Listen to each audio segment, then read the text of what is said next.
अस्सलामुअलैकुम। शोहरत और मकबूलियत। हसूल शहर एक बादशाह ने अपने वज़ीर से पूछा कि किसी चीज़ की आम शोहरत और मकबूलियत कैसे होती है। वज़ीर ने कहा, हुजूर, देखा देखी, सुनी सुनाई और बाजारी अफवाह से। बादशाह ने कहा, वो कैसे? वज़ीर ने कहा कि हुजूर इंतज़ार कीजिए, वक्त आएगा तो बता दूंगा। वज़ीर ने इस बात को जहन में रखा और कुछ दिनों के बाद एक मोची के पास गया और कहा कि मुझे 2.5 हाथ के जूते चाहिए। चनाचा मोची ने जूते बना दिए। वज़ीर ने ताकीद कर दी कि ये राज किसी को मत बताना, और वो उन जूतों को कबल तलू फजर जामिया मस्जिद के दरवाजे पर चुपके से रख दिए। जब मौज़न मस्जिद पहुंचा तो दरवाजे के बीचों बीच 2.5 हाथ के लंबे जूते देखकर हवास बाख्ता हो गया। पसीने से शराबूर सर थाम कर बैठ गया और सोचने लगा कि इस वक्त इतना लंबा पैर किसी का भी नहीं हो सकता। फिर ये इतने लंबे जूते किसके हो सकते हैं? हो न हो किसी जिन वली के जूते होंगे। नमाज पढ़ने आए होंगे और भूल कर चले गए। यही बात मौज़न के जहन में बैठ गई।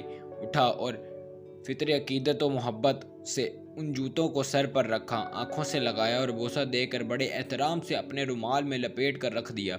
अजान हुई, लोग नमाज के लिए हाजिर हुए। बाद नमाज मौज़न ने तमाम लोगों को रोक कर माजरा सुनाया। फिर तो सारे लोग उन जूतों को चूमने लगे और शुदा ये खबर पूरे इलाके में मशहूर हो गई कि फ़लाँ मस्जिद में जिन वली के जूते हैं।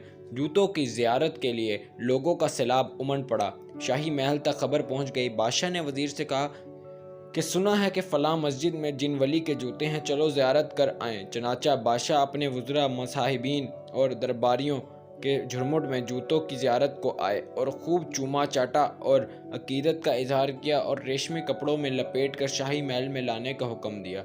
वज़ीर ने कहा, हुजूर, कुछ रोज़ पहले आपने एक सवाल किया था कि किसी चीज़ की आम शहरत और मकबूलियत कैसे होती है।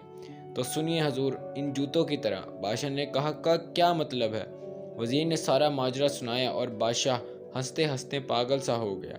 दोस्तों, जी हाँ, बाज़ चीज़ें और शख्सियतें बाजारी अफवाह और बेसरोपा अखबारी बयान के ज़रिए शहरत के बाम अरूज तक पहुँच जाती हैं, हालांकि मामला और हकीकत बरअक्स होते हैं।